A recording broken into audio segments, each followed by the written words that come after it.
Hola, ¿qué tal? Bienvenidos al podcast Las Cosas Como Son. Yo soy Daniel Sierra y el día de hoy tenemos una invitada muy interesante, una persona que ha sido controversial en el Congreso Nacional, ha sido diputada por el Partido Anticorrupción, por el Partido Liberal y actualmente pues es candidata por el Partido Libertad y Refundación. Una mujer que ha dado muchísimo de qué hablar a lo largo de su trayectoria política y que por supuesto ha estado ahí en la discusión de diferentes temas en el momento en el que se han dado en las diferentes coyunturas que han sido de suma importancia para este país. Y bueno, hoy le vamos a dar la bienvenida a una joven madre que pues continúa en esa carrera política por nuevamente ser congresista y seguir pues legislando en favor de los hondureños. Así que le doy la bienvenida a Critza Pérez. ¿Cómo está? Bienvenida. Muchas gracias, Daniel. Gracias por la invitación y gracias por lo de joven. No, la verdad es que estábamos hablando tras cámaras antes de comenzar y pues nos habíamos dicho que nos vemos bastante jóvenes. Usted se ve bastante joven. Gracias. Y eso es algo que bueno, que valía la pena mencionar, la verdad. Cuéntenos, Critza, ¿dónde comenzó este deseo por servir a los demás? ¿Fue algo que viene desde la infancia o es algo que se fue desarrollando a lo largo de su vida? Bueno, yo creo que es importante siempre recordar el origen cada vez que uno va a iniciar una lucha o a tener un proyecto o llevar adelante una causa. Y yo tengo muy presente, sí, mi infancia. A veces se dice que es más fácil sacar adelante estas causas cuando uno ha tenido algún tipo de experiencia o algún tipo de vivencia, ¿verdad? Uh-huh. Entonces yo originalmente puedo decir que conozco esas necesidades, las he vivido y las he logrado superar en el camino, pero todo ha sido parte de un proceso. Y claro que podría platicarles si a usted vea bien mi infancia un poquito sobre ella. Sí, tenemos entendido que usted es de Esparta, ¿no? ¿Cómo fue su infancia ahí? Cuéntenos. ¿Hay alguna imagen que se le venga a la mente cuando piensa pues, en su niñez, en ese lugar específicamente? Bueno, muchísimas imágenes. De inicio tengo que decir que yo soy de una familia bastante grande. Yo crecí en un hogar compuesto por 12 hermanos. Yo soy la novena de esos 12. Claro, en el seno familiar vivíamos 6 y yo era la mayor de las niñas y 2 hermanos mayores. Entonces yo tengo muchos recuerdos de esa infancia porque yo crecí anhelando estar frente a cámaras y micrófonos. No sabía cuándo ni en qué momento eso iba a pasar. Pero esos sueños no se podían realizar tan fácilmente porque hay una realidad en esas familias que viven en municipios rurales sobre todo. Y es que, de acuerdo a las necesidades de unas familias grandes, como una de mamá, papá, 12 hijos, pues hay que trabajar y formar parte del esfuerzo de los hogares. Entonces, tengo recuerdos de cuando, por ejemplo, iba a la escuela. Ay, no, es que fíjese que tengo un recuerdo bien chistoso, pues me da como un poquito de pena compartirlo. A ver. Que era cuando íbamos, por ejemplo, con zapatos rotos y faldas desteñidas. Yo sé que muchos de ustedes se van a identificar con esto, pero en aquella infancia hasta nos llenábamos de piojos en los pueblos. Es que es una realidad. Entonces yo recuerdo algo que hacía mi papá. Y mi papá trataba de todas las maneras posibles de que yo oliera rico, de que yo me peinara bonito. Eso lo hacía mi papá. De que yo me peinara bonito. Y mi papá entonces me agarraba un peine y me hacía aquí el peinadito y me hacía para acá el pelo. Pero para acá cuando se veía...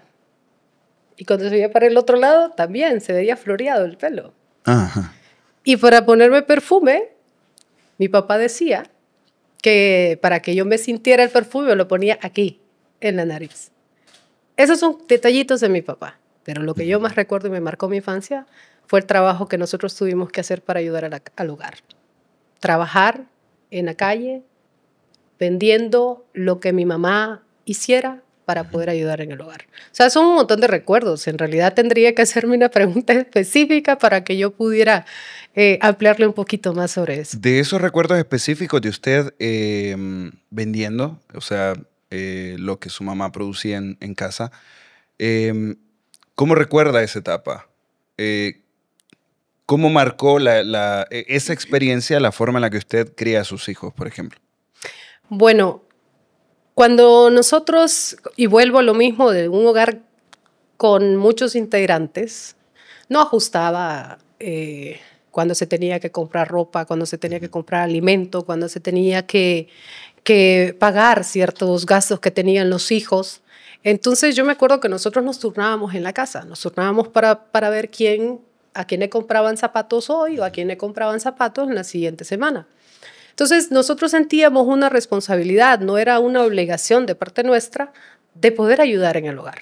Por ejemplo, y cuando yo lo menciono es porque mis hermanos mayores, y nosotros allá le llamábamos raspados, pero que hacían estos dulces con hielo.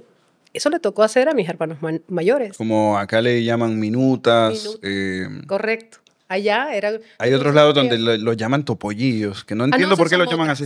Ah, son otras. Esos son otras. Los topollillos son lo mismo que charamuscas aquí. Ajá. Y los raspados es lo mismo que minutas. Ajá. Entonces allá se hacían los raspados. Y eso era lo que mis hermanos mayores vendían. Y en otras ocasiones, porque mi papá criaba cerdos y después entonces vendía carne, y a mis hermanos les tocaba hacer eso. A mí lo que me tocó hacer es vender charamuscas.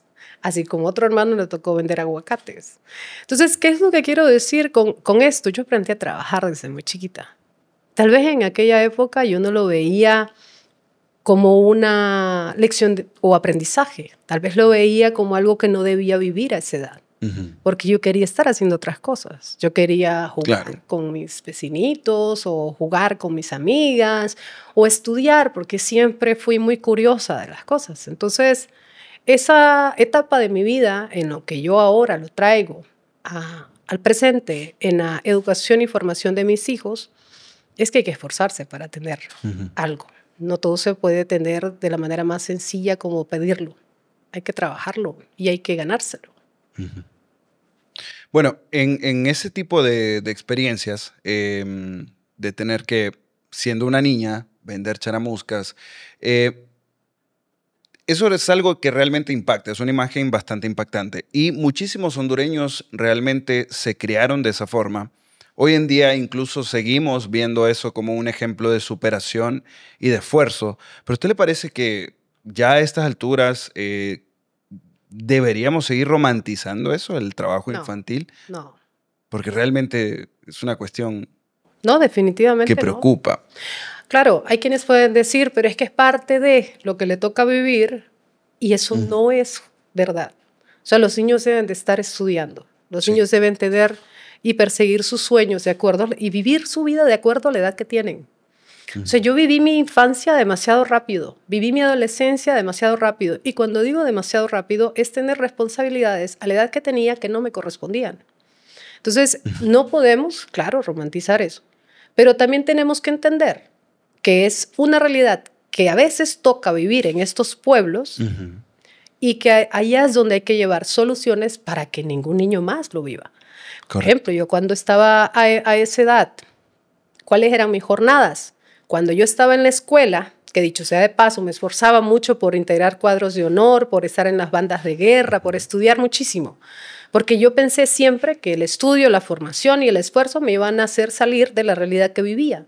Entonces yo quería estar haciendo eso, pero cuando yo salía de la escuela al mediodía, yo tenía que ir a vender charamuscas al colegio en la jornada vespertina. Cuando salí de la escuela, pensé que me había librado de eso. O sea, yo no veía el día, la hora, el momento para librarme de un esfuerzo que entendía que era parte de mi responsabilidad, pero que yo no quería vivir. Y cuando entré al colegio, entonces pensando que me había salvado de la jornada de trabajo de la venta de charamuscas, me mandaron a la escuela por la mañana y al colegio a estudiar por la tarde. Y en fin de semana, ir al pueblo. Aquello yo lo veía como un sufrimiento. Es verdad. Pero también me enseñó y me dejó una lección de vida del trabajo que es necesario ganarse el pan de cada día. Yo con mis hijos tienen 22 y 16 años. ellos no me exigen. La verdad, tengo que decir que ellos a mí no me exigen más de lo que yo puedo darles. Y eso es parte de también mantener a mis hijos conscientes de que no todo se puede dar así de sencillo. Entonces, por supuesto que yo estoy de acuerdo en que se tiene que trabajar para erradicar el trabajo infantil. Sí, definitivamente es una problemática que todavía sigue persistiendo. De hecho, hace muy poco a mí me pasó, fui a comprar un café en uno de estos lugares que tienen autoservicio y vi una niña muy pequeña. Yo tengo una hija de 5 años, tiene ella. Ya ella está bien consciente, bien lista, bien chispa. Y la niña que vi vendiendo en la calle es un poquito más grande que ella tal vez. Pero, y yo sentí que estaba viendo a mi hija. O sea, yo le pregunté, ¿cuánto cuesta eso? 20, me dijo, y le compré como 3 bolsas de palomitas. Todavía, creo que más de alguna la de tener en el carro todavía porque realmente no, simplemente fue por ayudar. Pero sí es algo que todavía se ve y es bastante duro y es bastante preocupante que sigamos con esta situación.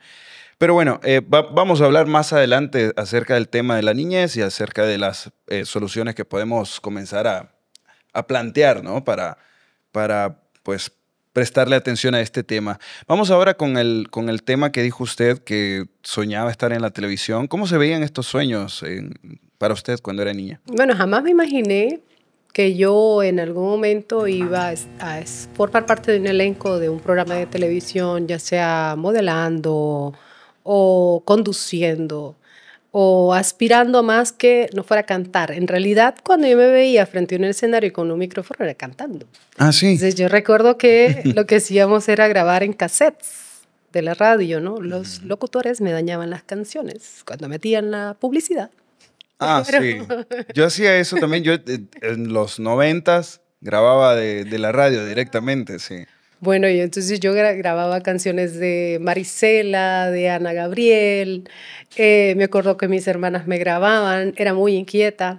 Entonces empecé a representar la escuela. Primero participé en un concurso de canto en la escuela que el premio eran 10 lempiras. Lo gané, estaba emocionadísima porque yo me había ganado 10 lempiras a la edad que tenía. Era mucho dinero. Sí, Entonces, verdad, sí. luego representé la escuela en festivales de canto. De hecho, me pusieron un apodo que ya no recuerdo, o convenientemente no recuerdo, cuando estaba en la escuela y representaba la escuela. De hecho, hasta en un festival de la leche que hacen en la ciudad de La Ceiba. Entonces, que esa era una canción que teníamos que hacer, tanto la persona que me acompañaba con guitarra y yo, es decir, tomamos una canción y le cambiamos la letra, algo todo relacionado con el Festival de la Leche. Y ganamos ese concurso y eran 300 y pico de participantes. Entonces, eso era lo que a mí me gustaba hacer y lo seguí haciendo en el colegio. Pero cuando yo salgo de mi pueblo, que fue a los 14 años, me mudé a la ciudad de Tela. Eso fue otro proceso y razones que me llevaron a moverme de mi pueblo a la ciudad. Ahí seguí representando al colegio donde yo estudiaba en festivales de canto. Y de repente di el salto a la televisión sin saber absolutamente nada de la televisión. Pero me apasionó, me gustó. No pensé que tenía aptitudes para la televisión. Ah, sí. Nunca se puso frente al espejo, como a practicar, o lo que usted decía, que se veía cantando, pero así como, bueno, yo soy Critza. Yo era muy tímida, en realidad. ¿En serio? Era tímida, súper tímida. Para alguien que era tímida y luego trabajar en la televisión, o sea, tuvo que haber sido un salto bastante grande. Cuando comencé en la televisión seguía siendo tímida y de hecho yo aceptaba muchas cosas durante la televisión porque yo decía, bueno, esto es parte del aprendizaje, ¿verdad? De repente me hablaban medio fuerte o me decían... Ajá. Entonces yo era como que era parte de lo que tengo que aprender. Pero fue un proceso en realidad. Yo me fui despertando, como decimos, para desarrollarme en la televisión, pero acuérdense que a veces tenemos alguien frente a pantalla, que somos de alguna forma frente a la pantalla, y detrás de la pantalla tal vez somos más reservados, o más tímidos, o más callados. Sí. Y yo creo que soy muy extrovertida frente a cámara, aunque siempre me pongo nerviosa, pero hablo más cuando no estoy frente a cámara por nervios, pero regularmente soy muy callada. Sí, suele pasar, la verdad. A mucha gente le sucede. De hecho, a mí me sucede lo mismo. Yo, Sí. tras cámara, soy bastante extrovertido, pero ya en cámara me pongo ya un poquito más como... Y creen que es antipático. Sí, creen que uno es como... No, es un poco creído, es bastante serio. Dicen, no le hagan un chiste porque no. Sí. No, la verdad, yo soy bastante bromista. Entonces, en ese aspecto lo entiendo bastante bien. Ahora, ese paso en la televisión, ese primer paso, o sea, ¿qué recuerda usted de esos primeros días? Porque fue en el programa del ingeniero Salvador Narrala, ¿no? En X0 da dinero. ¿Cómo fue esa experiencia?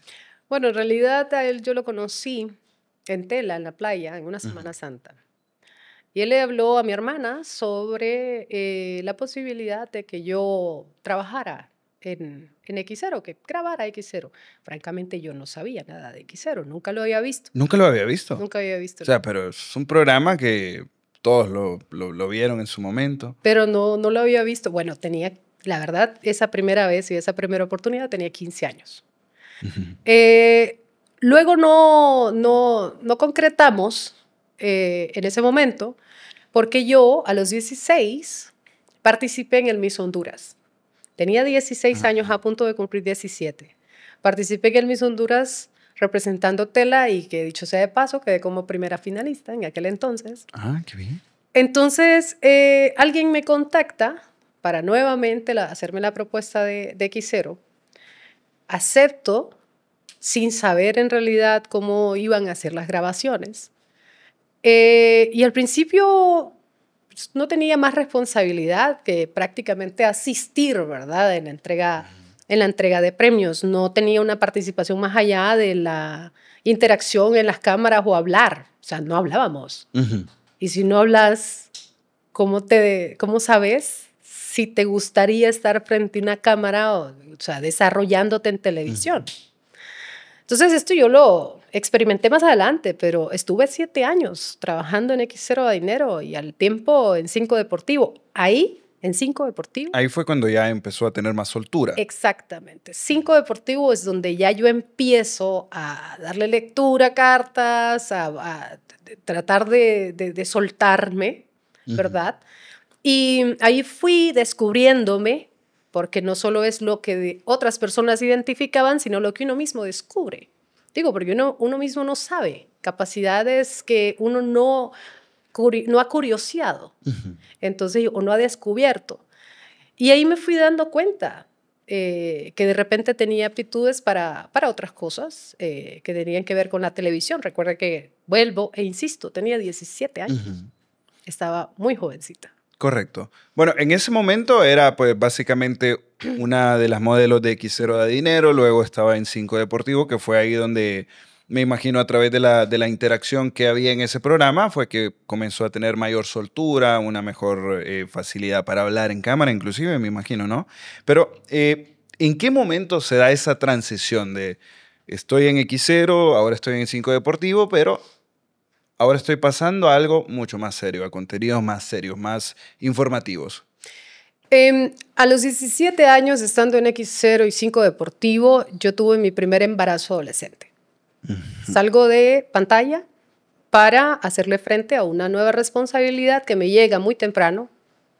Y cuando lo digo de esta manera, no lo estoy ni romantizando ni diciendo que es correcto. Estoy diciendo de que es lo que me tocó vivir. Tal vez por un tema de falta de información y acompañamiento. Pero eso es lo que me tocó vivir en aquel momento. Salgo de la televisión, salgo de las responsabilidades adicionales que tenía y me puse a educar a mi hijo a los 18. Vuelvo cuando mi hijo tenía como 40 días más o menos y regreso a 5 Deportivo y X0 de nuevo. Cuando entro en un programa de televisión un poco más serio o informativo hasta el año 2012, que fue cuando comencé a hacer noticias. No me pregunte cómo yo, de verdad, de repente empecé a hacer noticias, pero siempre vuelvo a lo mismo, he sido muy curiosa. Al tiempo que tenía mi hijo, al tiempo que estudiaba, al tiempo estaba también en otro programa de televisión. Tenía 2 trabajos, estudiaba a distancia para terminar secundaria, empiezo universidad, entro a este programa de noticias, hacía una jornada matutina, o sea, una jornada muy temprano y luego hasta la noche. Pero todo esto en realidad lo fui aprendiendo en el camino. O sea, no me formé para trabajar en televisión. Entonces, pero básicamente era que ella traía el talento, porque una cuestión es, o sea, sí hay muchísima gente que de repente no tiene la oportunidad de formarse, pero tienen el talento para hacer ciertas actividades. Pues en el caso suyo es la televisión. Pero es verdad que yo creo que usted de repente puede estar de acuerdo en esto de que usted ve televisión, ve personajes que admira o ve programas que le gustan y usted empieza a imaginarse cosas y empieza incluso a tratar de imitar a algunos personajes, ¿verdad? Porque de repente siente que le gustan o que le proyectan una buena vibra que podría funcionar. Sí. Luego usted va encontrando su propia esencia, Correcto. su propio estilo, su propio gusto y así su se propia voz. Su propia voz, correcto. Voz que, por cierto, tengo alterada ahorita.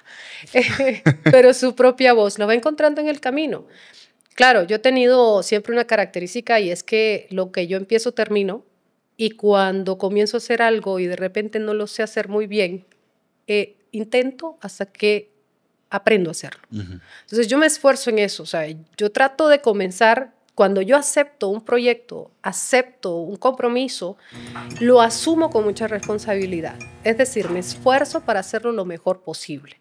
Y cuando yo comencé a hacer noticias sin haber hecho noticias antes, entonces yo aprendí mucho en el camino. De inicio era un programa, una revista informativa, es decir, eran noticias, pero también había chisme, también había curiosidades, también había un poquito de todo. Entonces eso me permitía a mí el poder tener movimiento en el estilo. Sí, alternar entre el entretenimiento y la parte más seria, más informativa. Sí, porque a mí me mataba el uso del teleprompter. O sea, yo me perdía.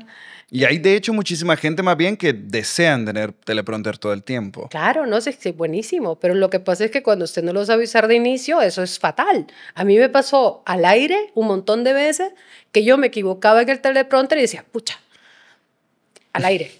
Eso es terrible, o sea, es como que, Cristo, estás al aire y yo, otra vez, ¿no? Recomponerse para seguir adelante, o sea, eso es algo que a mí me pasó un par de veces. Sí, bueno, muchísima gente que de hecho trabaja en televisión de repente se va a sentir identificado con esto, pero sí, el teleprompter es una cuestión bastante seria. Yo siempre le doy un consejo a la gente que va a hacer contenidos o a trabajar en televisión y van a utilizar teleprompter, siempre lean antes el guión porque eso permite que uno no, o sea, si algo pasa, si hay algún error técnico, uno puede solucionarlo. Tengo un par de anécdotas porque la verdad es que yo me tomaba atribuciones que no me correspondían. Es decir, bueno, yo era presentadora, pero, y claro, yo estaba en el departamento de redacción y hacía mis notas, hay algunas notas que yo las hacía, pero yo siempre revisaba el guión. Entonces, cuando yo revisaba el guión, yo corregía. Eso no me correspondía. Pero yo corregía y yo les decía, no, esto hay que corregirlo y no lo podemos poner así en el teleprompter, cámbienle esto, pónganle aquello y o sea, eso no me correspondía hacerlo a mí, pero aprendieron a tolerarme porque, ay, es que se escriza, o sea, más bien nos ayuda, porque soy como muy, no sé, soy muy detallista. Sí, porque al final es era la cara suya la que iba a terminar diciendo todo eso. Nadie iba a saber, no, es que el guión lo escribió otra persona. O sea, al final no, Kritza dijo esto y lo dijo de esta forma. Y mire cómo fue el paso entonces. Entretenimiento, un programa en el que básicamente lo único que hacía era entregar premios, que claro, después me encargué de las menciones de los patrocinadores y ya todo el tiempo solo lo hacía yo. Tomé un rol como de dirigir a las modelos, gran departamento, dirigir a las modelos, luego 5 deportivo, pasar de un formato de entretenimiento familiar a noticias. Y no solo es de ir a presentar las noticias, uno tiene que estar informado. Entonces era consumir noticias todo el tiempo, ¿verdad? Sí. Estar aprendiendo. Para las entrevistas que tocaba hacer también, porque a mí, yo en varias ocasiones entrevisté comisionados, ministros, alcaldes, abría líneas para denuncias. Entonces todo esto, repito, fue en el camino. Yo le agradezco muchísimo a la televisión porque me ha dado mucho y me ha dado muchísimas alegrías y me han ayudado a descubrir fortalezas que no sabía que tenía. Pero usted también estuvo en las mañanas del 5, ¿no? Hace muy También. poco, de hecho. ¿Cómo diría usted que es su relación con los medios hoy en día? En ese momento, creo que de alguna manera, producto de decisiones, obviamente que uno responsablemente tiene que tomar, no estoy tan activa en los medios de comunicación, pero cuando yo entré en las mañanas del 5, que curiosamente a mí me ofrecen una oportunidad ahí, y aclaro, porque quienes dicen, ¿verdad? Como un director de noticias que dice que cuando uno no está en política, va y pide trabajo. No, señor, a mí me lo ofrecieron. Entonces, cuando a mí me ofrecen esta oportunidad de ir a las mañanas del 5, yo todavía era diputada. Entonces, yo dejaba mi cargo en enero y yo entré en octubre anterior a este programa. De inicio fue, digamos que, pues, tanto incómodo. Además, que el ambiente a usted le consume. Cuando usted está en un ambiente más serio, formal, a la defensiva y siempre está en otro tipo de actitudes, entrar a un formato de programa donde usted tiene que ser más abierto, porque yo de alguna manera soy un tanto hermética sobre mis asuntos personales. Ah, sí. Entonces ahí me toca ser un poco más abierta, compartir de mi familia, de mis hijos, de mi día a día, meter cámaras a mi casa. Ah, ya. Entonces eso se me volvía más difícil. Creo que eso es una de las cosas que también me dejan las mañanas del 5. Era más hermética de lo que ahora soy. Ahora yo puedo compartir un poco más. Pero Entiendo. una gran experiencia para mí. Bueno, hablando de los medios de comunicación, nosotros hemos sido bastante críticos con muchos de ellos, con sus métodos de información, Sí. las líneas que muchos difunden, las narrativas que se han establecido en algunos de ellos.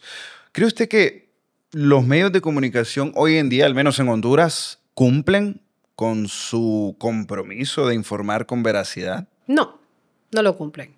Creo que los medios de comunicación en este momento, y lo digo con toda la responsabilidad de decirlo y mencionarlo, porque es lo que se demuestra en el día a día, están cumpliendo y siguiendo una agenda que no es ni objetiva, ni ética, ni responsable. Es una agenda dirigida hacia no solo el hecho de invisibilizar lo bueno, sino magnificar y desproporcionar lo que no es correcto y está alejado totalmente de la verdad.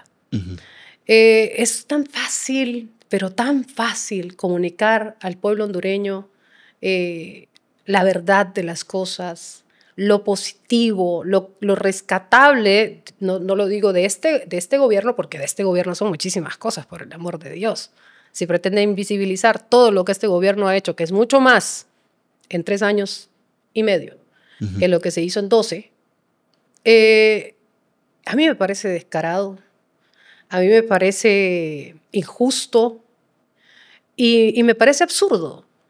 Sobre todo porque, además, mantener a la población o intentar tener a la población enajenada, ocultándole la información, porque eso es lo que están haciendo, manipulando a la población con lo que se comparte. Eso no es ético, o sea, eso no es justo y eso no debería de estar pasando. Así que no están cumpliendo con su función, están desinformando a la población. ¿Y cuál es el impacto que está teniendo esto en nuestra sociedad desde su perspectiva? El impacto que tiene en la población el mantener todos los días a los medios de comunicación diciendo mentiras es no solo la desconfianza, la incertidumbre, sino el temor que quieren introducir en la sociedad. Temor hacia un gobierno que está haciendo las cosas bien. Temor hacia un gobierno que ha puesto al pueblo en el centro, que se ha dedicado en todos sus programas, en todas sus políticas públicas, hacia la justicia social, a dignificar la población. O sea, se han puesto en una campaña de desinformación y de odio con cosas que no son reales en la población. Entonces yo creo que aquí el reto es bastante grande de utilizar las herramientas necesarias a las que tengamos alcance para poder demostrar lo positivo, lo bueno y lo real y la verdad de lo que está haciendo el gobierno. Pero también tenemos una responsabilidad nosotros como población de no solo ver lo que se consume en un medio de comunicación que ya sabemos que tiene una línea contra el gobierno, sino buscar, porque hoy por hoy muchos, o sea, la mayoría de la población tiene acceso a las redes sociales o tiene acceso a un teléfono, tiene acceso a diferentes medios de comunicación, consultar fuentes, hacer comparaciones, ver todo lo que se comparte en los diferentes medios de comunicación para saber la verdad. Y otra de las cosas es el poder reconocer las obras que sí están llegando a lugares donde no llegaron antes. Yo creo que esa es la mayor prueba que puede tener la población sobre lo que realmente está haciendo este gobierno. Bueno, ahí hablamos más que todo de información, de cómo los medios de comunicación manejan la información del gobierno, de lo que está ocurriendo en el país, etcétera.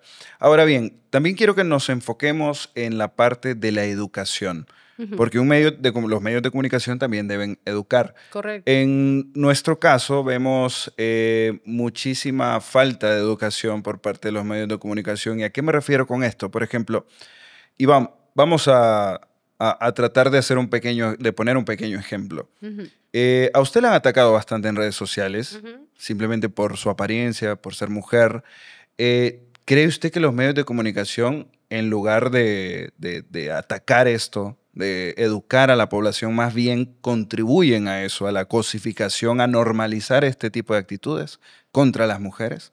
Fíjese que en este congreso, y algo que a mí me da muchísima satisfacción, es que en este periodo, en el Congreso Nacional de la República, yo he tenido la oportunidad que no tuve antes, por un lado por inmadurez y por el otro lado porque también no había voluntad política, pero en este gobierno, en este Congreso Nacional de la República, yo he tenido la oportunidad de sacar adelante proyectos de ley importantes. Por ejemplo, yo soy proyectista de la derogación de la ley de secretos. Ningún medio de comunicación lo dijo. Yo soy proyectista de la ley de atención integral a pacientes con cáncer que se aprobó de manera unánime en el Congreso y que de hecho lo destacaron todos los medios de comunicación, salieron en todos los titulares, así también los médicos, 55 médicos que hay en el Congreso Nacional hablaron sobre las bondades de esta ley, sobre todo lo moderno de la ley y lo positivo que es su aprobación en el Congreso, pero ningún medio de comunicación dijo quién presentó o quién fue la proyectista de esa ley. Al igual que otras iniciativas de ley que se han presentado en el Congreso. Y todo esto que tiene que ver con la producción legislativa de un diputado no se comparte en los medios de comunicación. ¿Qué es lo que están haciendo los medios de comunicación? Compartiendo zafarranchos, compartiendo provocaciones, compartiendo los gritos, compartiendo de quién llega con una camiseta con algún tipo de leyenda, compartiendo quién va y cachetea al otro, quién va y tira agua o lo que sea que esté pasando en el Congreso. El medio de comunicación, desde el Congreso de la República, no está informando. Además de que está desinformando, está proyectando un circo innecesario para el país que el pueblo hondureño no quiere ver. Y generando morbo y alimentando ese morbo diariamente entre la sociedad. Pero no se están enfocando en una producción legislativa de un diputado. Entonces, ¿qué es lo que sí proyecta? Si una diputada o un diputado se va a un medio de comunicación o a través de las redes sociales, está insultando, ofendiendo, denigrando o mintiendo sobre sus colegas diputados, sobre algún funcionario de gobierno, sobre la propia presidenta Castro o sobre algún servidor del Estado. Eso sí lo proyectan, eso sí lo comparten, pero no comparten lo que al pueblo le interesa y es que sus servidores públicos estén siendo productivos desde el Congreso de la República. Entonces, ¿qué es más fácil? Sacar en un medio de comunicación cómo llegó vestida la diputada, ¿verdad? Cómo llegó peinada la diputada, o si la diputada compartió en sus redes sociales un video o foto en traje de baño, o si la diputada compartió una foto sin maquillaje, o si la diputada la vieron salir o no con alguien. O sea, eso es información, eso es lo que al pueblo le interesa. No, pero lo que sí se acostumbran a destacar es quiénes son las diputadas más guapas, quiénes son las diputadas no sé, pero ese tipo de información, por el amor de Dios. No solo cosifican a la mujer, no solo cosifican a la servidora pública, sino están bajando totalmente de nivel lo que representa una mujer en política. Porque quienes participamos en política, no solo por el hecho de ser polémico o no polémico, porque no hay que ser polémico o conocido para que a la mujer se le haga difícil participar en política. O sea, se le hace complicadísimo participar en política y el doble esfuerzo para demostrar capacidad. ¿Por qué? Porque vivimos en una sociedad machista, donde prima la misoginia, es retador, pero es mucho más lamentable que quienes están encargados de poder informar a la población y destacar lo bueno y lo positivo no lo hagan y se dediquen únicamente a cosificar, a criticar, a minimizar el trabajo y el esfuerzo. Porque hoy por hoy hay diputadas en el Congreso Nacional muy productivas y hay otras que tienen cero producción legislativa. Entonces, ¿de quién se conoce más? De quienes tienen cero producción porque son las que aparecen en las redes sociales y en los medios de comunicación gritando, ofendiendo, insultando, y los que tienen producción legislativa simplemente no se menciona porque no genera polémica y porque no genera views. Porque hoy por hoy lo que se enfocan es en los views, no en lo que le interesa al pueblo, en lo que necesita saber el pueblo. Correcto. En ese tema de los medios de comunicación, de lo que hacen, de no difundir la información que realmente importa y difundir todo lo que es banal, todo lo que realmente no tiene un peso al menos para el desarrollo del país, vemos muchísimo de eso en los medios de comunicación hoy en día. ¿Cree que esa es la intención al final? Tratar de tener alguna sociedad un poco menos consciente, más reactiva, por así decirlo, a este tipo de shows, en lugar de tener una sociedad más analítica, que sepa cómo funciona o cómo se maneja las decisiones políticas, por ejemplo. ¿Cree usted que ese es el objetivo? Como tratar de... Bueno, cuando se pasa interpretando la información, cuando se comparten mentiras o información que no ha sido confirmada, no se puede pensar que sea otro el objetivo. Pero, por fortuna, la sociedad ha ido adaptándose, ¿verdad? Ha ido volviéndose más crítica, más exigente, más demandante, más pendiente de lo que obviamente le afecta o le beneficia. Entonces, se han abierto otros canales de comunicación, se han abierto otros buscadores para la población. O sea, yo creo que el esfuerzo de muchos de los medios de comunicación, pues no voy a generalizar, muchos de los medios de comunicación, y en este caso podemos hablar, de las grandes televisoras, de los medios corporativos, sí es mantener a la población enajenada, pero también esta misma sociedad está buscando a través de medios de comunicación como espacio consciente, valga y dicho sea de paso, otro tipo de programas en las plataformas digitales que dicen la verdad, pero dicen la verdad no desde el sectarismo, no desde la visceralidad, sino desde la información, con sustento jurídico, con datos específicos. Pero hay que también reconocer algo, Daniel, y es que el sectarismo es pero tan profundo, la polarización está tan arraigada, que nosotros tenemos que hacer un doble esfuerzo, triple esfuerzo, por empezar a hacerle entender a la población que hay que ser objetivos, o sea, hay que reconocer lo que sí se está haciendo bien. Y digo sí se está haciendo bien, que son muchísimas cosas. O sea, los medios de comunicación tratan, intentan y se esfuerzan mucho porque son el cuarto poder. Y tratan de quitar y poner presidentes. Sí.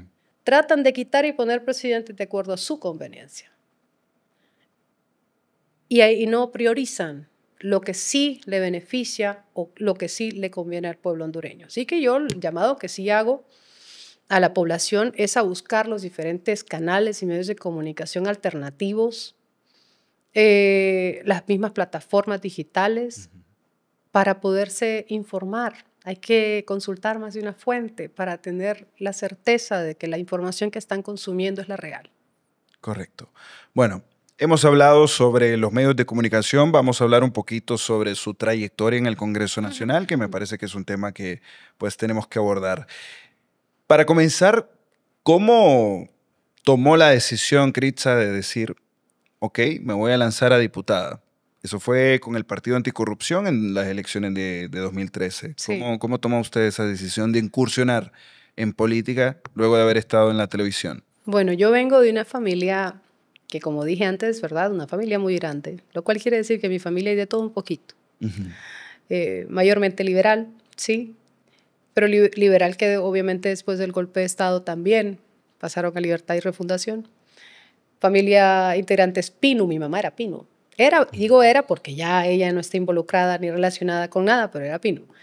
El tema es que cuando yo tomo la decisión de participar en política, no era algo que me generara ningún tipo de interés. Es decir, yo no estaba involucrada en ningún grupo de jóvenes en formación política, no estaba relacionada con ningún tipo de movimiento político, de ningún partido político. Es más, nunca había votado.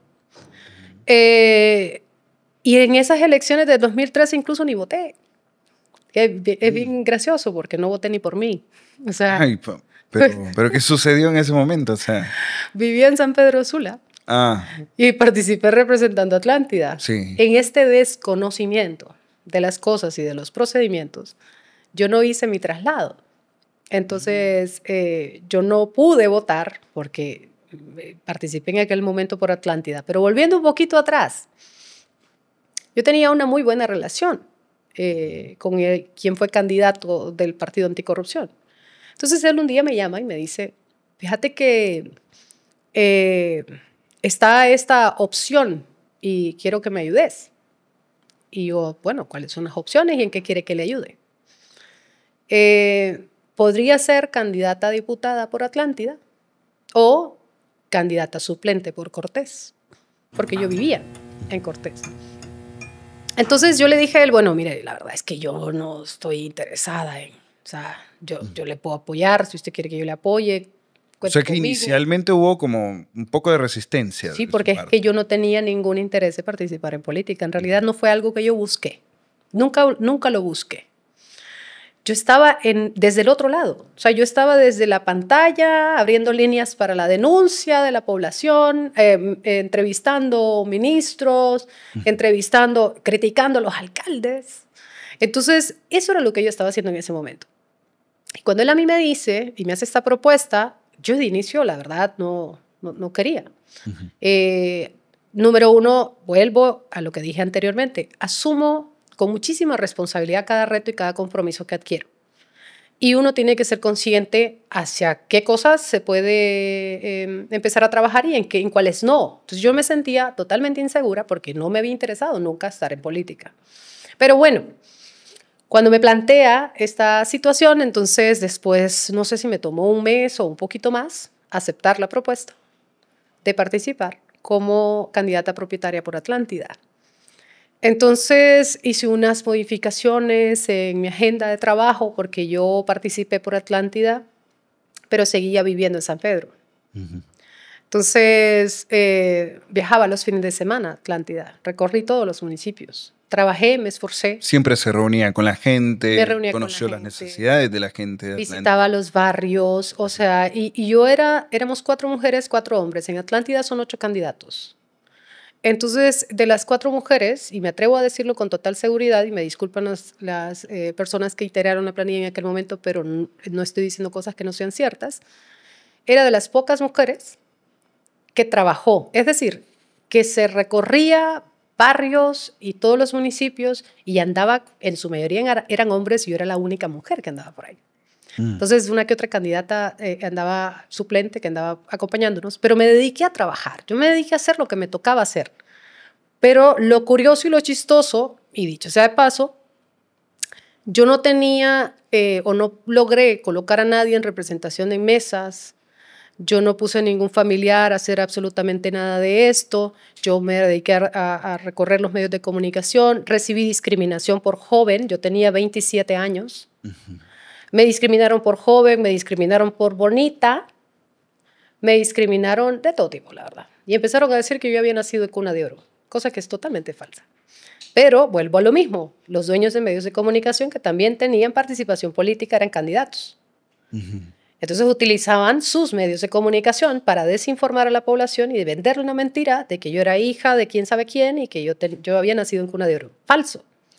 Entonces tuve mis propios retos en Atlántida. Pero gracias a Dios, el resultado me favoreció.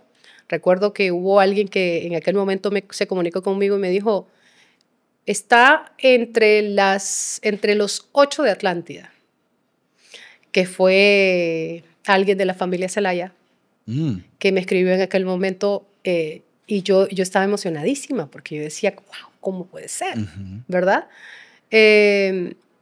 Pero lo tomé con responsabilidad en aquel momento, pero fue muy retador. Pero yo me involucré en política sin haberlo buscado. Yo asumí un compromiso desde el día 1. El día que yo acepté participar en política, me dediqué a trabajar. Me esforcé para poder lograrlo, para poder recorrer todo el departamento, para poder responder a las preguntas de la gente, para poder traer necesidades de la gente y para poder también hablarles de un proyecto político en formación, que no todos entendían, que giraba alrededor de una figura, ¿verdad? Que no era una institución como tal. Correcto. Era prácticamente un experimento. Entonces, fue complicado, pero bueno, ese fue el inicio. Una vez que usted gana la diputación, le tocó ser congresista en un momento bastante crucial y en una época donde había muchísimo más polarización, diría yo, incluso que ahora. Sí. En 2016 hubo un tema con la Corte Suprema de Justicia. ¿Qué pasó en esa ocasión? ¿Por qué decidió usted votar de la manera en la que lo hizo? ¿Y cómo se dio esa decisión? ¿Cómo se dio todo los momentos previos a esa decisión? Bueno, a mí no me gusta recordar novelas del pasado, ¿verdad? Sobre todo cuando se han superado esos episodios. Sin embargo, creo que hubo muchas cosas en ese proceso, durante ese proceso, que nunca se dijeron. Por ejemplo, cuando se decide primero quién integraba la comisión dictaminadora, ¿verdad? Quién iba a conocer quiénes eran los postulantes y a pasar todo ese proceso, los representantes de cada partido. Yo estaba viviendo una tragedia familiar. Uno de un familiar en la ciudad de La Masica, por un tema de un asalto, había perdido la vida. Entonces yo estaba fuera de la ciudad cuando nombran a una comisión acá, la comisión dictaminadora, y a mí me llaman cuando estaba allá para que me viniera a Tegucigalpa. Me llaman del partido, que me viniera a Tegucigalpa porque me habían nombrado miembro de esa comisión. Yo pedí que no podía estar en esa comisión. No quería estar en esa comisión. Que pensé en aquel momento, porque yo soy mercadóloga, soy comunicadora, yo no soy abogada. Había personas en el partido, en la bancada, que podían tener o desempeñar un mejor papel integrando esa comisión. Sin embargo, en aquel momento, quien era jefa de bancada y quien era el presidente del partido me dijeron, quédate, te vamos a apoyar. Y así fue. O sea, me quedé y decidí seguir adelante con el proceso que vivimos, ¿verdad? Que vivimos del tema de la elección de los magistrados de la Corte. El único partido que estaba en desacuerdo total y rotundo era Libertad y Refundación. Los otros partidos estaban participando del diálogo, estaban participando de la negociación. Es decir, estaban haciendo sus propuestas, ¿verdad? O estaban poniendo sus condiciones para participar en esa elección de la Corte Suprema de Justicia. Entonces, en estas participaciones estaba el Partido Anticorrupción, a través de sus miembros en la comisión. Entonces, yo recuerdo perfecto cuando en la sede de la bancada habían discusiones de quiénes serían los nombres propuestos para llevarlos a la comisión dictaminadora. Entonces, porque había una apertura, Había una apertura inicial. Se había condicionado la participación del Partido Anticorrupción. Es decir, se aceptan estos nombres, ¿verdad? Si no los aceptan, pues no. Entonces, cuando salíamos de estas conversaciones o discusiones en la sede de la bancada, nos movilizábamos a la comisión para llevar la propuesta del partido. ¿Se aceptaba o no se aceptaba? Regresábamos a la oficina de bancada y se cambiaba la decisión y volvíamos y regresábamos a la comisión dictaminadora donde se aceptaba o no se aceptaba, y en ese juego estuvimos un largo rato. Entonces hubo un momento que cuando se agotó el tiempo, llegamos a la comisión de dictamen, no recuerdo la oficina de quién, en aquel momento, y me piden que firme el dictamen. Yo me negué a hacerlo. Entonces yo le dije, no puedo firmar, el partido no está de acuerdo. O sea, porque el partido pretendía que los 15 nombres fueran propuestos por el Partido Anticorrupción. Entonces, claro que los miembros de la comisión dijeron, no, pues están locos. O sea, ¿cómo? Entonces yo llamo a la bancada y les digo, no firmamos, no firmé, nos vamos en contra. Entonces, y esa comunicación se dio, nadie puede desmentirme porque es real. Yo me comuniqué y les dije, no firmé, no hay acuerdo, nos vamos en contra. Y se da la primera votación. Claro, se da la primera votación y resulta en esa primera votación electos magistrados de la Corte. Yo estaba siguiendo una línea de partido, pero fui atacada desde el primer día. Entonces, posterior a eso, y dicho sea de paso, al principio todos estábamos de acuerdo en participar de ese proceso. Al principio todos estábamos dispuestos, y todos digo como partido, a participar del proceso siempre y cuando fueran aceptadas las condiciones del partido, de proponer nombres. Entonces, en el camino se tomaron otras decisiones. En el camino se decidió no seguir adelante. Y en el camino, de manera arbitraria, también se impuso un criterio. Entonces, yo siempre estuve de acuerdo en cumplir con la responsabilidad. Por eso vuelvo y digo, yo respeto las posiciones de cada partido. Lo respeto. Cada partido tiene la independencia y de poder tirar su línea de partido y decir no es no. Pero cuando ya aceptaste inicialmente ese proceso y después cambias tus decisiones, eso no quiere decir que cada uno de tus integrantes sigan pensando igual que quien está a la cabeza. Es decir, los que estuvimos de acuerdo, que éramos la mayoría, de seguir adelante con el proceso, lo sostuvimos en reuniones privadas y dijimos. Cuando usted me dice que estaban todos de acuerdo en participar en el proceso y luego se tomó la decisión de no. De la nada. De no. ¿Esto era una decisión de toda la bancada o usted se está refiriendo en ese momento a Salvador Nasralla y su posición? No, es que la posición del partido era participar del proceso con propuestos por el partido. Es decir... Pero luego usted me dice que cambió que cambió. Luego se fueron por otro lado. Cambió. ¿De quién fue esa decisión? Pero eso cambió antes de las últimas reuniones en las que los miembros de la comisión dijeron no, o sea, no vamos a aceptarles esto, ¿verdad? Entonces, cuando no aceptaban las propuestas del PAC, entonces ellos decidieron que definitivamente entonces nos íbamos a ir en contra. Yo manifesté en aquel momento y les dije yo, bueno, si esta es la posición del partido, está bien, pero yo no estoy de acuerdo. Y yo no estoy de acuerdo en que nosotros estemos bloqueando este proceso. Volvemos a lo mismo. Yo lo veía de manera más sencilla, tal vez. Yo lo veía tal vez de manera un tanto más ingenua. Puede ser. Pero yo estaba de acuerdo en que cumpliéramos con la responsabilidad de elegir corte. No solo yo pensaba así. Pero esto no quiere decir que yo me iba a ir en contra de la línea del partido. Pues si antes había habido una votación como del tema de la policía militar, en la cual la línea del partido era en contra y nos fuimos en contra todos. O sea, estamos hablando de que yo no estaba en ninguna disposición de ir en contra de la línea de partido. Todos estábamos de acuerdo, pero también teníamos la libertad de decir lo que realmente pensábamos. ¿Pero en qué momento decide usted, Marlene Alvarenga y Jaime Villegas en ese momento, votar por por elegir la Corte Suprema de Justicia? Yo no puedo decir en qué momento lo decidieron ellos porque la verdad no lo sé. ¿No fue una decisión? No fue algo que de manera en conjunto lo hablamos. O sea, Sí. no fue una decisión que me reuní con fulano, mengano y sutano y vámonos.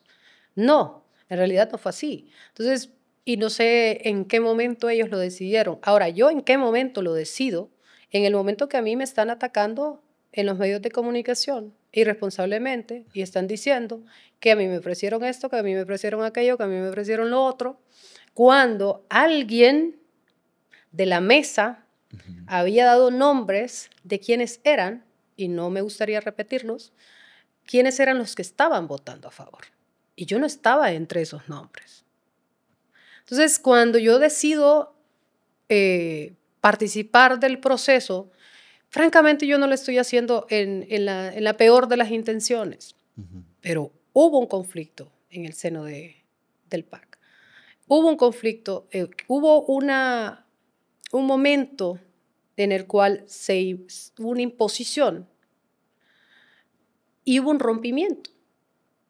Hubo un rompimiento y cuando se da ese rompimiento yo participo del proceso de votación. Yo asumo mi responsabilidad. Yo asumo la responsabilidad de la decisión que yo tomé. Lamentablemente, lo que yo no puedo asumir es sobre las acciones posteriores que se dieron.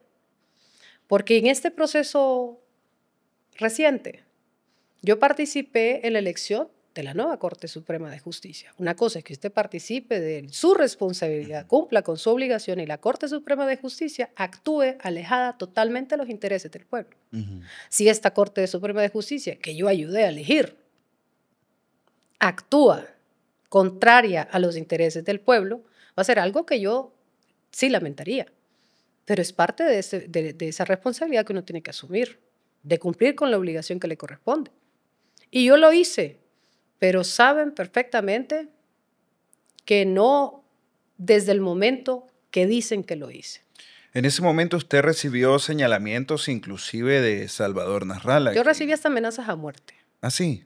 Pero en ese momento, hablando sobre el tema, ya vamos a profundizar un poquito más en eso. En ese momento, quien era el presidente del instituto político en el que del que usted era diputada era Salvador Nasralla.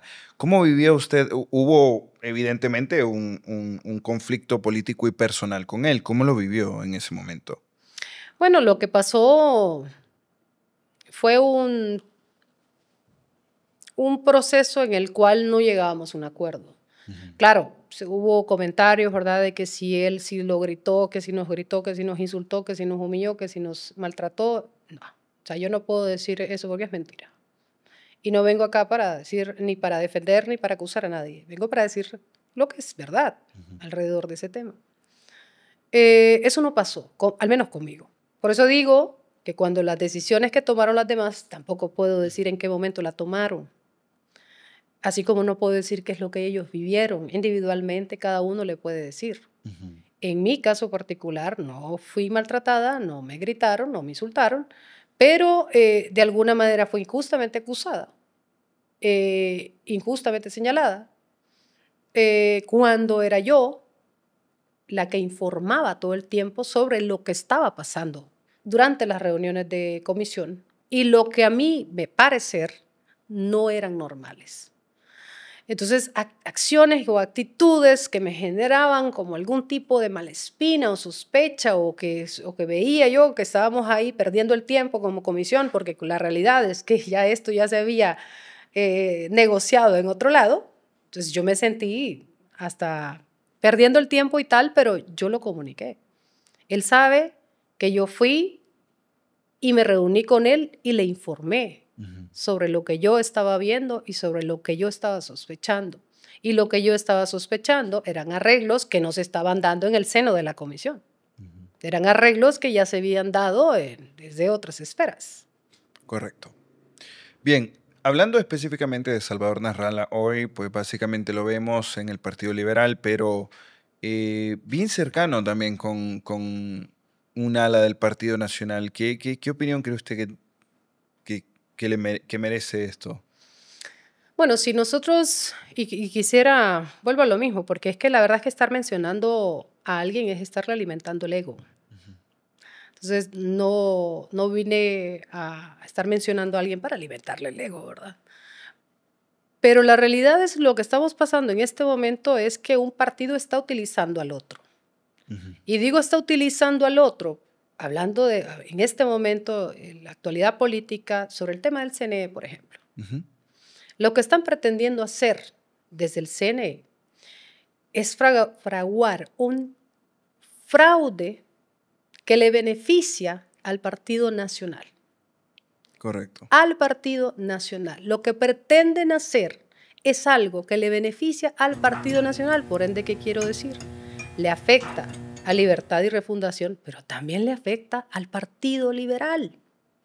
Entonces, por un lado están los ingenuos del Partido Liberal y por el otro están los que están en complicidad con el Partido Liberal para seguir adelante con esto que está pasando en el CNE. Entonces, yo realmente ni siquiera me atrevo a decir quién es el ala ingenua y quién es el ala en complicidad, porque ya estamos grandes y hace días estamos en política como para entender quiénes son los que quieren venir con recetas fracasadas ahora a pretender formar y presentar las soluciones a los problemas del país, recetas fracasadas a las enfermedades que ellos crearon.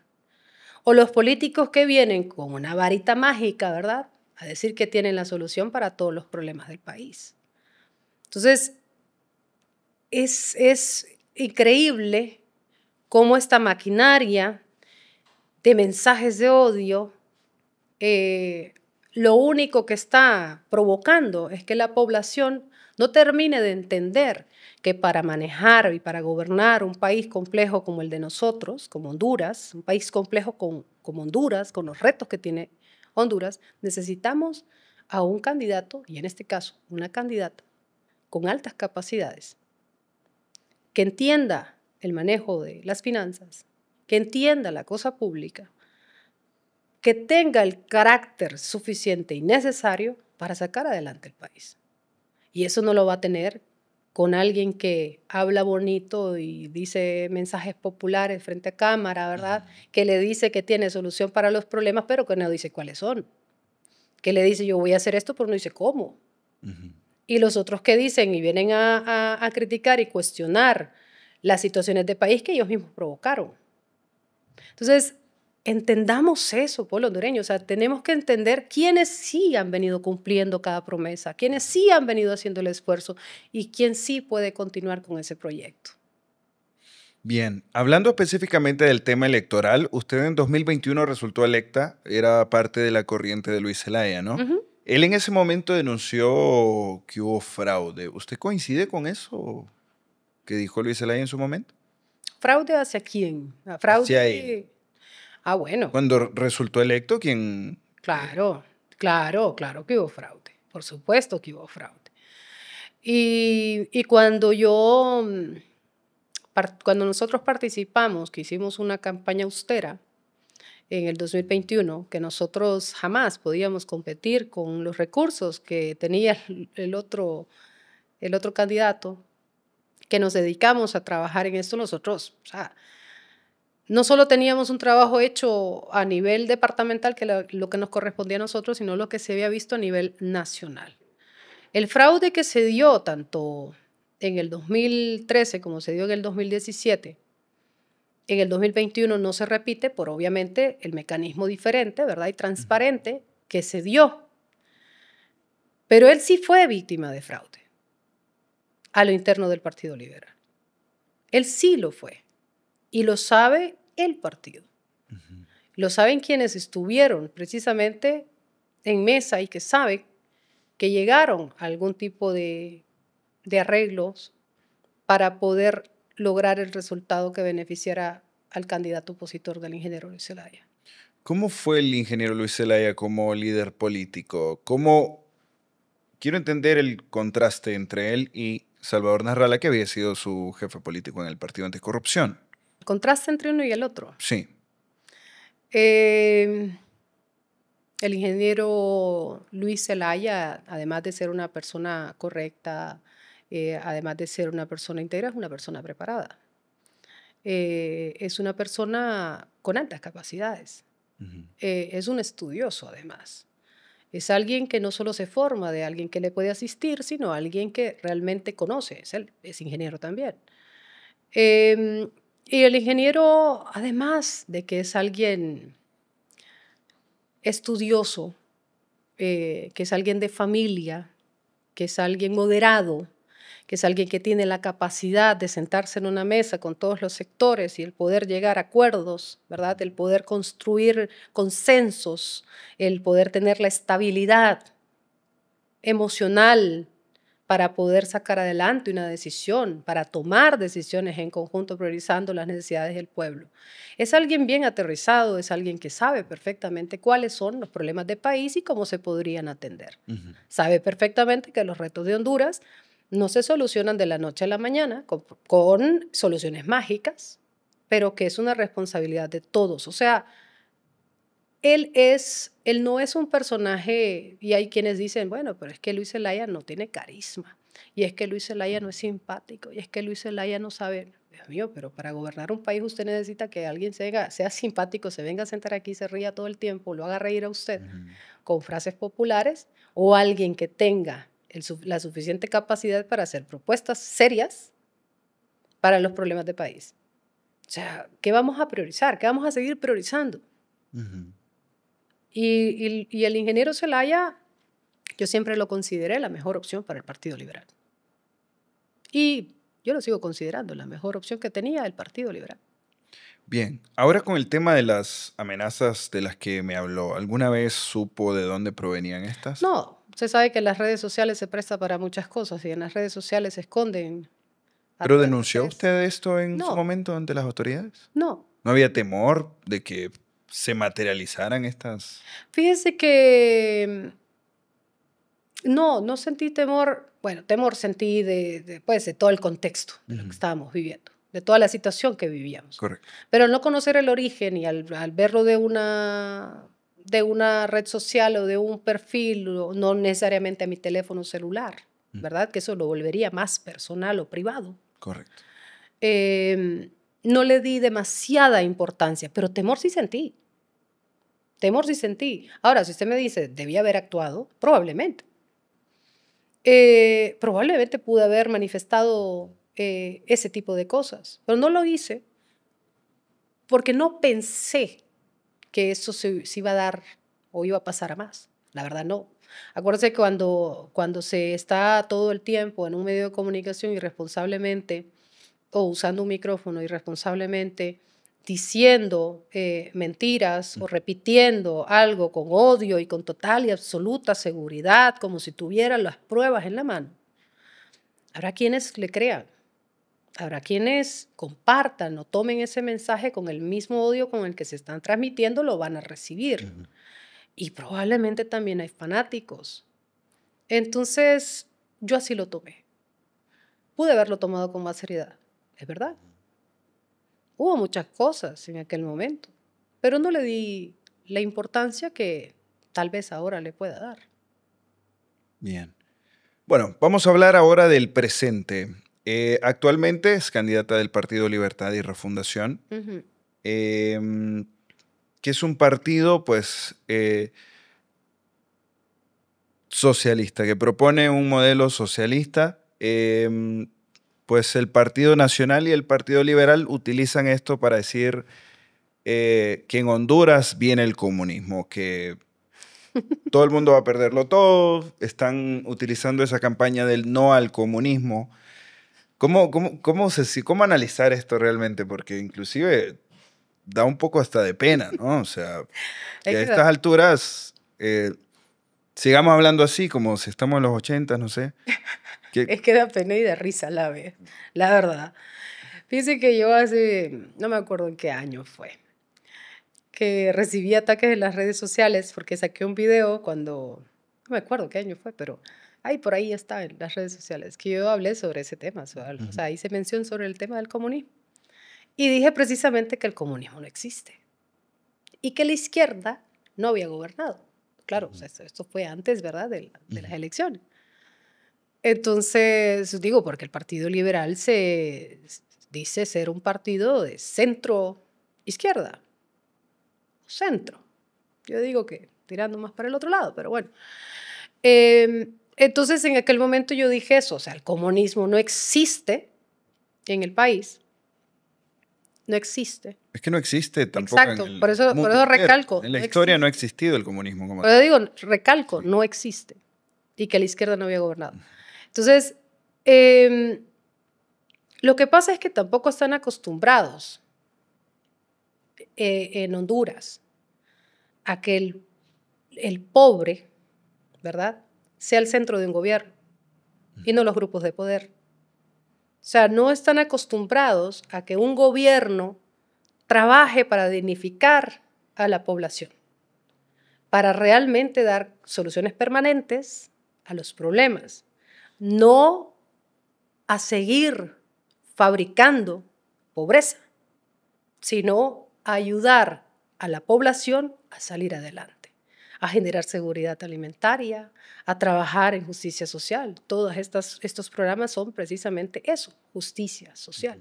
Eso es lo que no están acostumbrados y por eso se empiezan a meter este tema de que si el comunismo, que si Honduras, que si el gobierno, entonces va a mandar a cerrar empresas, va a mandar a cerrar iglesias, se va a comer a los niños y todo este tipo de situaciones para seguir. Les van a quitar una vaca. Que les van a quitar la vaca, que yo no sé qué otras cosas han dicho, porque han dicho unas barbaridades tan así. Que si tenemos 3 carros nos vamos a quedar con uno, dicen, ¿no? Y le van a dar uno de esos. ¿Qué es lo que de todo eso ha pasado?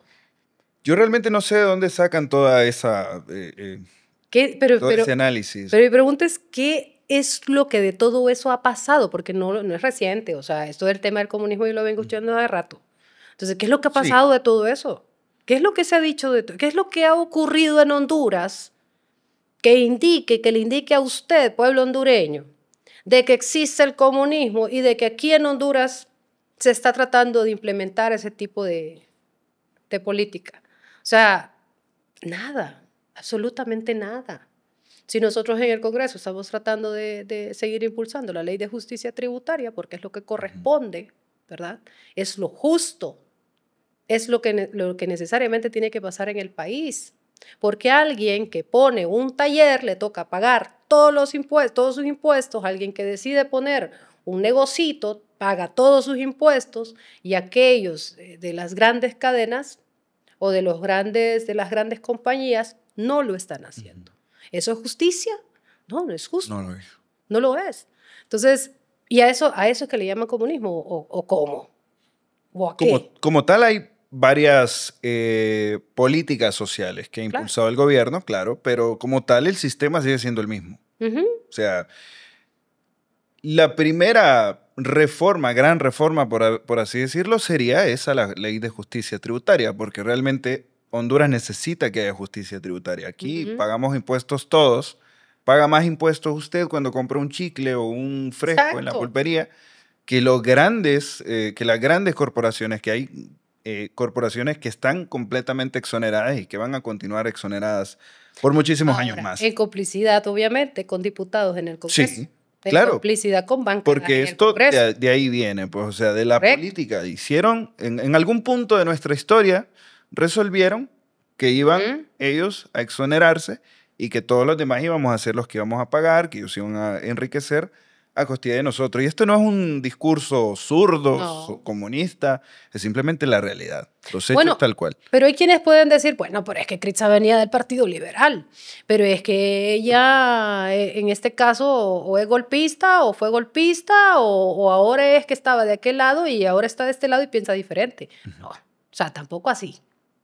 O sea, yo siempre he hablado o dije en aquel momento que no existe el comunismo, que la izquierda no había gobernado, el partido, y hay quienes han dicho, no, pero es que Critza se expresaba mal del Partido Libertad y Refundación. Nunca lo hice, jamás. Eso no pasó. Eso no es así. Estando en el Partido Liberal o antes de estar en el Partido Liberal, nunca fui golpista. Nunca lo fui. Condené el golpe de Estado. Y condené el golpe de Estado desde mi desconexión política. Porque yo en el 2009 yo estaba teniendo a mi hija menor, que tiene 16 años en este momento. O sea, eso es lo que yo estaba haciendo. No estaba involucrada en política. Entonces, cuando dicen, bueno, que qué momento uno cambia sus líneas de pensamiento, y esto no es así, esto no es verdad. La justicia social es algo en lo que yo siempre he creído. Y este gobierno que está aplicando todos sus programas y todas sus políticas, todos sus esfuerzos, el trabajo, las obras y todo lo que se está haciendo, todo eso es justicia social. Y si uno comparte esa bandera y esa lucha, ¿por qué no apoyarla? ¿Por qué Rixi Moncada es la mejor opción para gobernar Honduras frente a los otros candidatos? Porque no es una mujer improvisada. Rixi Moncada no se hizo de la noche a la mañana. Ella tiene una alta trayectoria de servicio público, con altas capacidades en finanzas, en administración, en el esfuerzo o en el trabajo sobre políticas públicas. Rixi tiene un carácter, el carácter que se necesita para manejar, para gobernar un país complejo como Honduras. Rixi tiene la mejor preparación, la mejor formación. Es la única mujer que está en contienda en este momento. Pero analice, pueblo hondureño, la hoja de vida de cada candidato. Analice la trayectoria de cada candidato.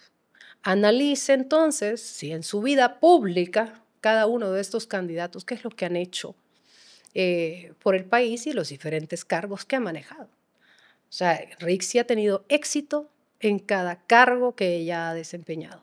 Entonces, es una capacidad demostrada la que tiene Rixi. No está improvisando, sabe lo que necesita el país y además es una garantía de continuidad al esfuerzo y trabajo que ha venido haciendo la presidenta Xiomara Castro. Entonces, si nosotros analizamos esto y priorizamos, ¿verdad?, la capacidad sobre el espectáculo, la capacidad sobre las recetas fallidas y fracasadas, si priorizamos de verdad quién puede darle solución a los problemas, entenderán entonces que Rixi Moncada es la mejor candidata para gobernar el país. Bien, ahora, ¿por qué votar por Kritza Pérez? Porque soy una mujer que entiende, ha entendido las necesidades del país. Y digo necesidades del país y de mi población específica, las mujeres, los niños, la seguridad alimentaria. He venido impulsando y promoviendo proyectos que tienen que ver precisamente con esta materia. Falta mucho por hacer. Yo creo que en la medida que nosotros entendamos que las mujeres necesitamos estar en política, que sigamos abriendo puertas para más mujeres, vamos a seguir dándole oportunidad. Y si Kritza Pérez ha logrado esta aprobación de proyectos, ha logrado también tener algo de proyección en los municipios con las obras sociales que se han venido desarrollando, y si hemos logrado tener un resultado positivo con todo este esfuerzo, yo creo que falta mucho por hacer y falta camino por recorrer. Entonces, a mí me gustaría poder seguir haciendo ese esfuerzo y me gustaría poder seguir abriendo puertas para más mujeres, porque también tenemos que entender, las mujeres no somos, o sea, yo sé que competimos, ¿verdad? A veces y fuertemente competimos. Y la competencia es válida, la competencia respetuosa, pero nosotros somos aliadas. Las mujeres no somos competencias, somos aliadas. Y tenemos que entender que entre más mujeres lleguen a los puestos de toma de decisiones, la sociedad va a cambiar. Y por eso es que yo inicialmente decidí apoyar a la presidenta Castro. Me siento orgullosa de haberla apoyado en el 2021. Así como me siento muy contenta y satisfecha de apoyar a otra mujer para candidata a la presidencia como Rixi Moncada. Y ojalá que en el Congreso de la República en el próximo periodo una mujer también lidere. Tengamos una presidenta del No Congreso. lo descartemos. Tengamos los tres poderes del Estado gobernados por mujeres. No lo descartemos. Sería bastante interesante. Las mujeres han demostrado una alta capacidad para gobernar, para administrar, para tomar decisiones. Y yo creo que en Honduras hemos avanzado un poco porque pues tenemos a la primera mujer presidenta, pero hace falta avanzar muchísimo más en el entendimiento de que las mujeres podemos ocupar esos espacios no por cuota, no por regalos, sino porque hemos demostrado tener capacidad. Así es. Bien, hemos tenido una charla bien enriquecedora con Critza Pérez, diputada del Congreso Nacional, actual candidata también. No, la verdad, siempre me ha caído bien por la cuestión del tema de televisión, ¿no? Y porque casi que fuimos compañeros. Casi por poco. Casi, falta un poquito. Sí, bien. ¿Algún mensaje para la audiencia, para las mujeres, para la población hondureña en general, antes de finalizar? Estamos en un momento, Honduras está en un momento decisivo, en un momento, digamos que difícil, complicado y determinante de cara a las elecciones del 30 de noviembre, y lo que está en juego es más allá de un cambio de gobierno. Lo que está en este momento en juego es la continuidad de la transformación del país, los avances que hemos tenido, o el retroceso a la vieja política, a las viejas recetas, a los que ya gobernaron, a los que ya tuvieron oportunidad y saquearon al país, a los que ya gobernaron y no solucionaron los problemas. Es más, estamos en un proceso de recuperación, de reconstrucción, de resarcir el daño que provocaron 12 años de mal gobierno, y hemos avanzado. Entonces, ¿queremos retroceder o queremos seguir con la transformación? Y si la respuesta del pueblo hondureño y la conclusión del mismo es avanzar en esa transformación, entonces Rixi Moncada es la candidata por la que se debe votar, y Rixi Moncada debe ser la próxima presidenta de la República ese 30 de noviembre. Muchísimas gracias, Critza. En resumen, no volvamos al pasado. Ese es el mensaje. Exactamente. No volvamos al pasado. Pérez. Bueno, muchísimas gracias por habernos acompañado. Esperamos que no sea la última vez y que podamos tener la oportunidad de conversar en el futuro. Yo espero que me vuelvan a invitar, bueno, claro. Esperamos que sí, entonces. A ustedes muchísimas gracias por habernos acompañado, así que les esperamos en la próxima. Que estén bien.